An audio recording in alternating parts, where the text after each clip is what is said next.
তুমি থামবা, তুমি কথা কও না। তো এই হচ্ছে আমার হাতের মেহেদি ডিজাইন, যেটা আমি অনেক কষ্ট করে অনেক সময় নিয়ে দিয়েছি, কিন্তু একদমই ভালো হয় নাই। যাই হোক,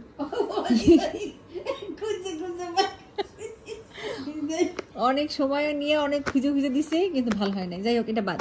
তো এটা হচ্ছে আজকে ঈদের আমার সেরা একটা গিফট, যে গিফটটা পাঠিয়েছেন বাংলাদেশের একজন স্বনামধন্য ব্যক্তি, যাকে অলমোস্ট সবাই চেনে, এক নামেই চেনে। তো মানে বিশেষ করে যারা আমার মতো একটু মোটা তাজা মানুষ, তারা খুব ভালোভাবে চেনে। তো আমি নামটা মেনশন করলাম না, আর বললামও না, আপনারা বুঝে নেন। যদি বলতে পারেন তো ভালো, আলহামদুলিল্লাহ।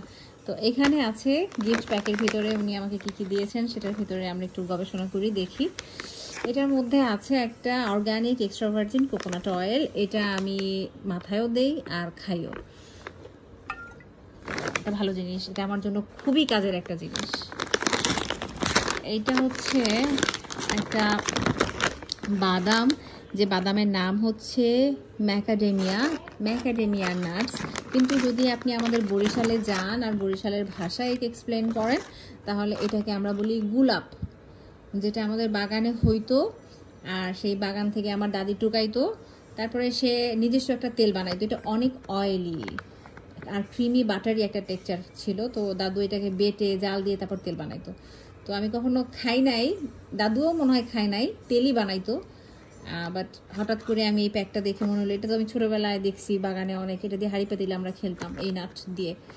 তো এটার নাম যে ইংলিশ নাম যে এই জিনিস, তাও আমি জানতাম না, আমি তো গোলাপ নামেই চিনতাম।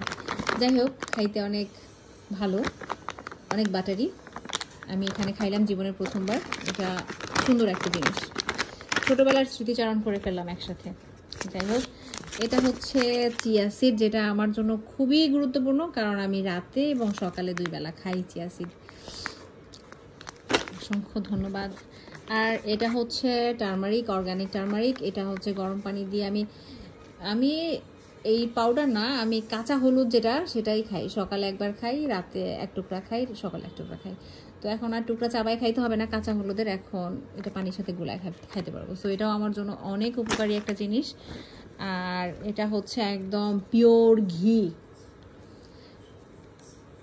এটা হচ্ছে বুলেট কফির জন্য খুবই গুরুত্বপূর্ণ একটা জিনিস, কফির মধ্যে যদি একটু খাওয়া যায় এটার জন্য। তো আমি যখন পারচেজ করে খাইতাম, তখন আমি এটা দিয়ে পোলাও রান্না করে খাইতাম, বিরিয়ানি রান্না করে খাইতাম। আম্মু এটা দিয়ে পোলাও কিংবা বিরিয়ানি রান্না করতো। বাট এটা যেহেতু গিফট, আমি চিন্তা করতেছি যে এটা দিয়ে আমি কী কী খাবো। যাই হোক, অসংখ্য ধন্যবাদ। এটা আমার জন্য মানে সেরা গিফট বলার কারণ হচ্ছে যে প্রত্যেকটা জিনিস আমার জন্য ভীষণ উপকারী। আমার কেনা লাগবে না আপাতত আর। Thank you.